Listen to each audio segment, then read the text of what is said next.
Hello, and welcome to the North Coast Journal Preview. This is a show where we take a look at what's coming to this week's edition of the North Coast Journal. I am your host, Tanya Schrum, back from vacation, and I am joined by our North Coast Journal news editor, Thad Greenson, and arts and features editor, Jennifer Fumiko Cahill. Welcome to you both. Welcome back, Tanya. Good to have you back. It's wonderful to be here and to see your smiling faces for all of you listening in Radio Land. Well, we're going to jump right in with a very informative cover story by Jennifer this week. Jennifer, do you want to fill us in on what's coming to this week's cover? I do, because there has been a lot of talk about changes at Cal Poly Humboldt, and those of you who remember it as the organization formerly known as Center Arts, now known as Cal Poly Humboldt Presents. Pardon me. So on the 12th, I believe, the university made an announcement that things would be changing. There have already been some big changes in how Cal Poly Presents works. But the changes that are coming up are going to change both the programming and kind of who's picking the programming. You may recall, and I think this is a very common experience, that show you saw at the Van Duzer Theater that probably only the university could have brought to town. For me, Elvis Costello. I got to see Elvis Costello do a one-man show in the Van Duzer Theater. It was great. And this guy next to me was like this with his phone, recording it the entire time and woo-hooing into the mic. It was incredible. In the article, I was very sad to find out that I missed Run the Jewels back in 2017. I know. We have a photograph in there from Sam Armanino, who passed away recently, or still feels recent to us. But he was so excited to go shoot that show. He was like, "Yeah, you guys want me to go shoot it?" And we were like, "Yeah, go, I guess." But there have been some really great performances that have come through, and depending on how long you've been in the county or how much money you had to go see shows, the Van Duzer is a real cultural touchdown for us. It's a big venue, and it sometimes brings in big names. So anytime there's a change, for example, when it went from Center Arts to Cal Poly Humboldt Presents, there's always that moment of nerves in the community about this thing that is such a gift, such a great resource for us in terms of enjoying culture in our remote rural county, that the kind of things that you can normally only see in San Francisco or if you haul up to Portland. So this week we talked to a bunch of people, and I say we because Thad went and did some campus interviews with students and whatnot.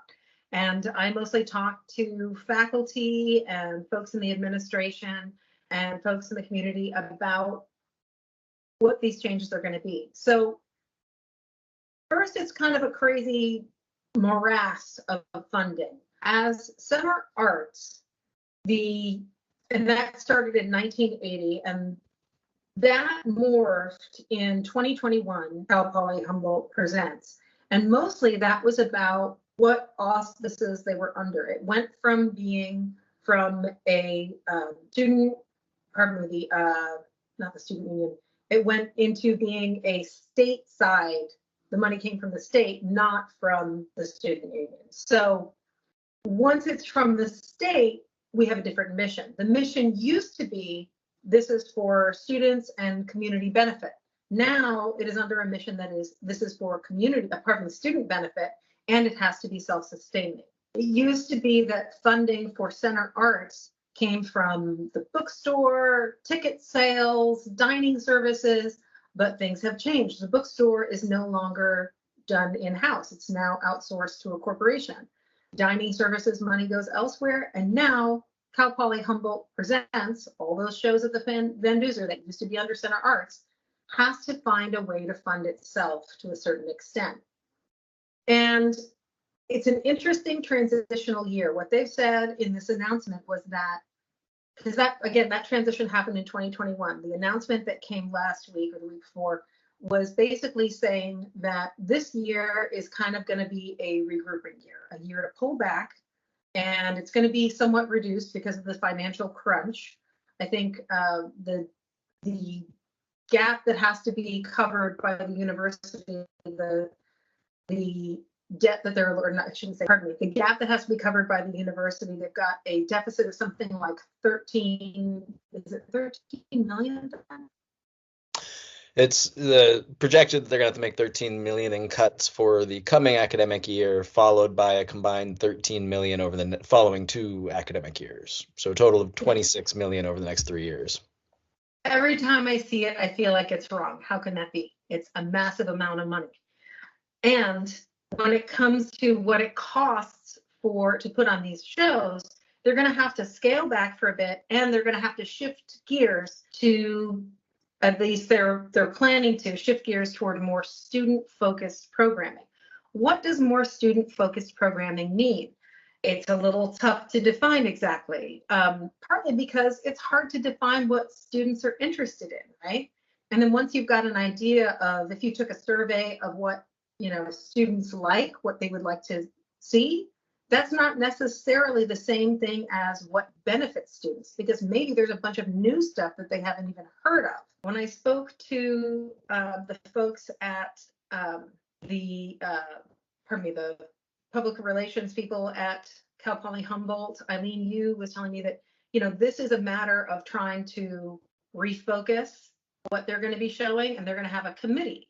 And that committee has like one student, one School of Theater Arts and Music and Dance faculty.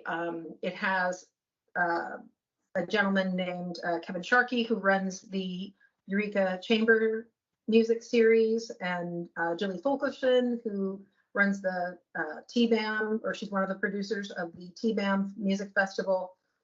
So there are folks who are kind of in the know. It's going to have people who are mostly focused on, finding revenue, people who are interested in, making sure that sort of cultural touchstones like classical music and jazz and things like that are still going to come around. But with this pullback in funds, there are some things that they can't do. And so this committee is supposedly going to advise. And remember, whenever we have an advisory committee, they're not actually deciding, they're advising. It's me asking you, what would you like to order for dinner tonight? That doesn't mean that we're getting Italian just because you want it. I'm forceful like that. But it was an interesting discussion between the folks who are basically trying to make it work financially, versus people who are, for example, performing arts people, performing arts teachers. I spoke to Eugene Novotny, who is the answer for, if you've ever wondered why so much steel pan in Humboldt County, Eugene Novotny is the guy. He runs a bunch. He teaches a percussion class. He's been in since 1985, I think, at formerly HSU and now CPH. And he's, the guy for percussion. And he's the one who brought all this steel pan stuff to Humboldt County, which is kind of amazing. He runs the Humboldt Calypso Band. And he was talking about how, yes, when we look around us, we cannot avoid seeing the financial crunch that's coming. However, he's worried about the fact that when you make economics the driving force behind choices in the arts, it doesn't serve the arts. And if Humboldt, or if Cal Poly Humboldt wants to be a leader in arts education, it can't do it by putting money first. I know that sounds like the words of a dreamer to some people, but when you think about it, how is somebody who is, for example, a dance major, and Cindy Moyer, another person from the music theater and pardon me, music theater and dance department, pointed out, like, if you are a dancer, right, you're here studying dance and you want to see dance, bringing in a 30-person dance troupe from Brooklyn, tens of thousands of dollars. If you can't afford to get yourselves to San Francisco, how are you going to become a professional dancer and have that professional level education if you haven't been able to see professional dance?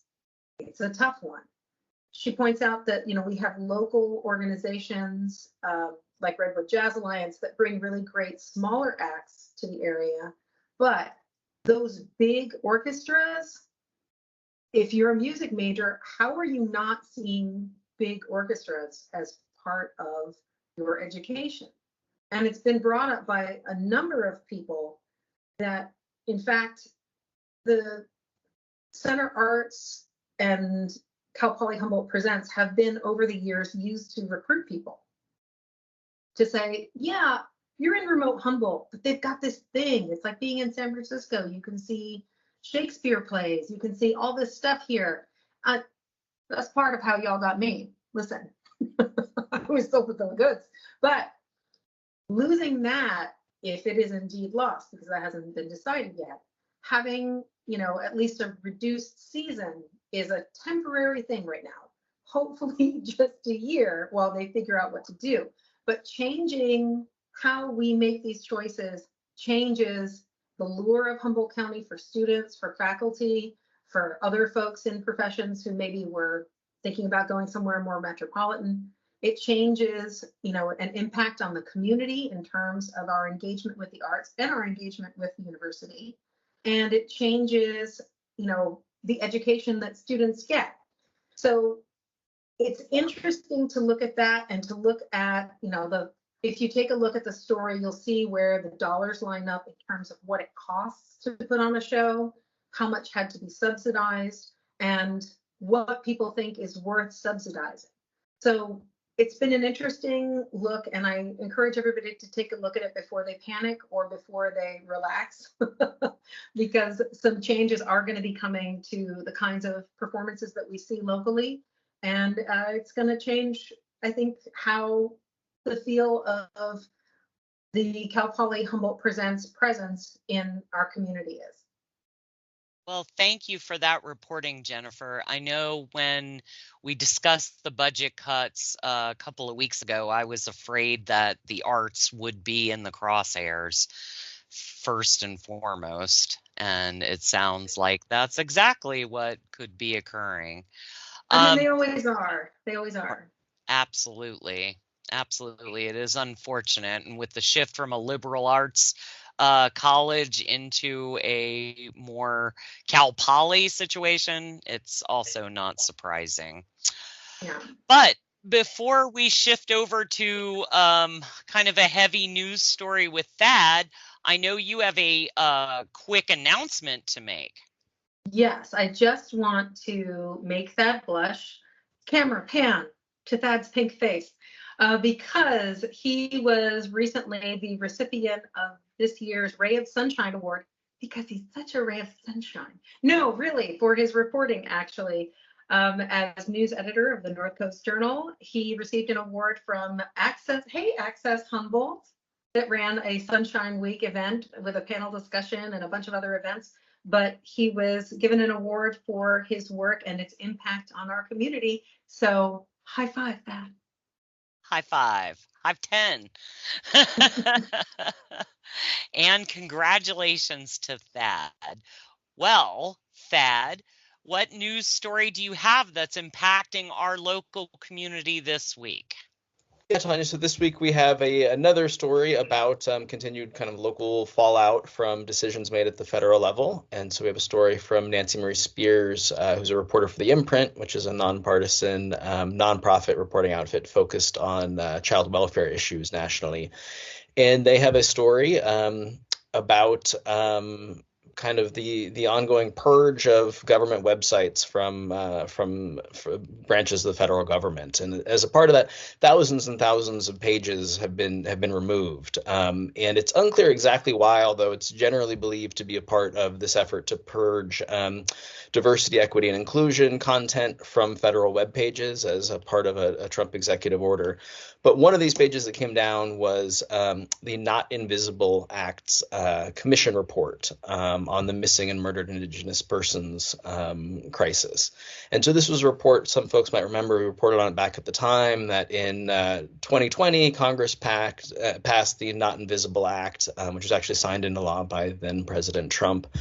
And as part of this act, it formed this commission to create the first federal report looking into the missing and murdered Indigenous persons epidemic nationwide, really trying to quantify the problem and then laying out kind of a roadmap for action to address it.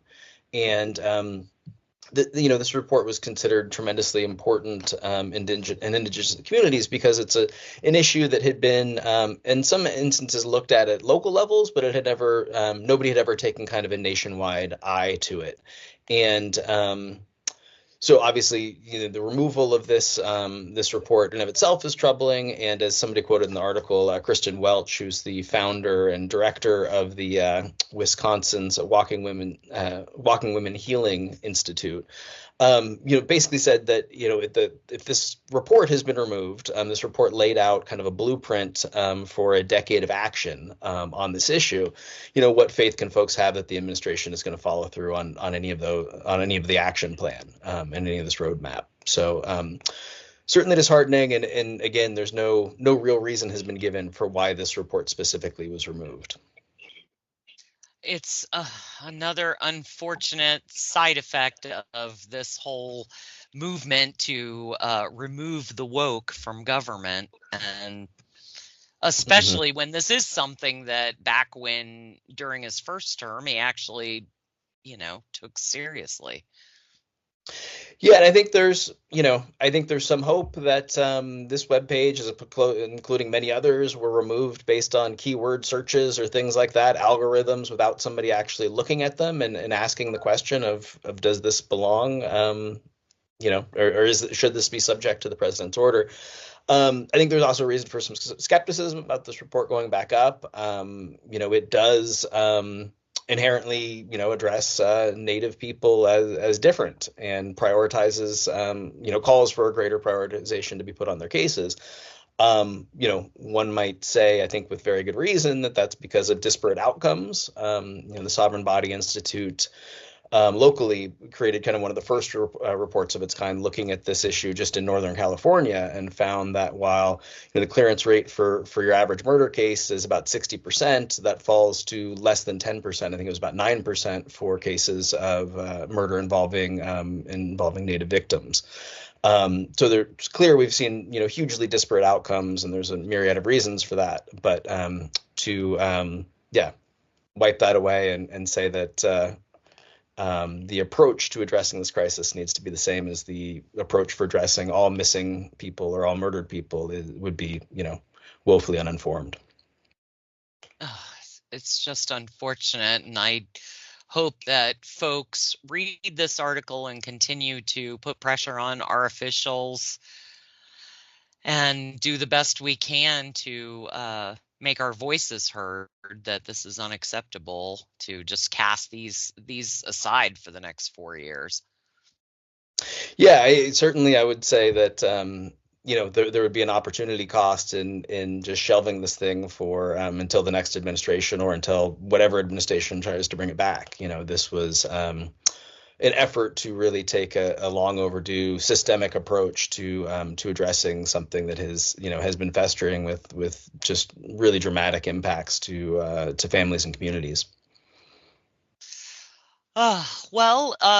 Before we wrap up the show, is there anything else you'd like to fill us in about this article?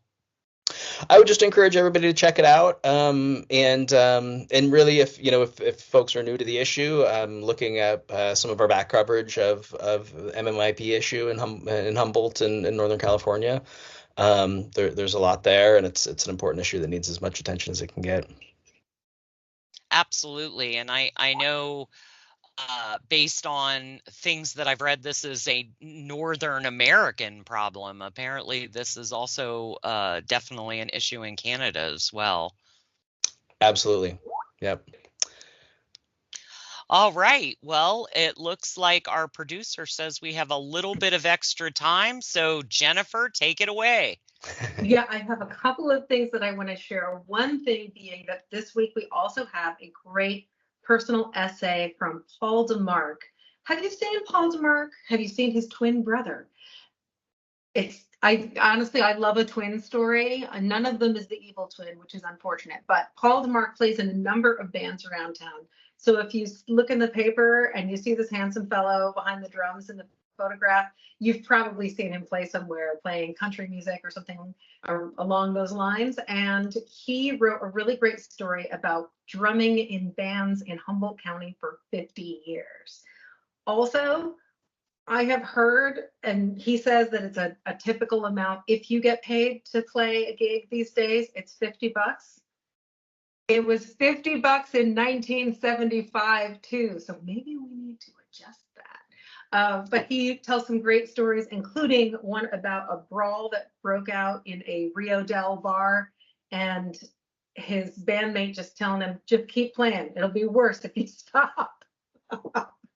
So that is a great thing. I want everybody Sounds to check very out. reminiscent of the Blues Brothers, when they're in that bar playing Rawhide. That's what I pictured. I was picturing the chicken wire. I was picturing, yeah. We also have this week on Sunday, that is at the Adorny Center. Speaking of making sure to talk to your government representatives, I believe Huffman is in town for a town hall on Sunday, I think, at the Adorny Center. And so take a look in the North Coast Journal calendar for that, because we've got information on how to get there. And Access Humboldt will be reporting, will be covering it, which is fantastic. Go there. Oh, it's going to be streaming. Can you call in? Our producer just said it's streaming, and I'm excited about it. But go in there and, make your voice heard and contact your representative directly. It's a rare chance, and we're in wild times. So if you can do it, absolutely do. And do we have time for one more thing?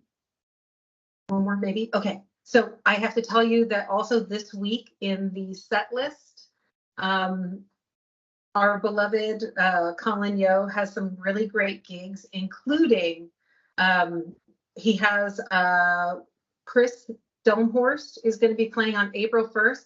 And I'm telling you this because I want you to know it is not a joke. Did he years ago once say that Neil Young was going to play a free gig on the Plaza on April 1st? And did we get some angry letters when Neil Young did not play on the Plaza on April 1st? True. But I want you to know that this one is real, and it's supposed to be a really great show. Well, that's amazing, and I think Neil Young still owes us a show. Well, that wraps up our time for this week. Thank you both. The current edition of the North Coast Journal is available on newsstands now. Pick up your copy today or find it online at northcoastjournal.com. I am Tanya Schramm. Thanks for being with us, staying informed and supportive of our North Coast community. Go ask Mr. Huffman some questions.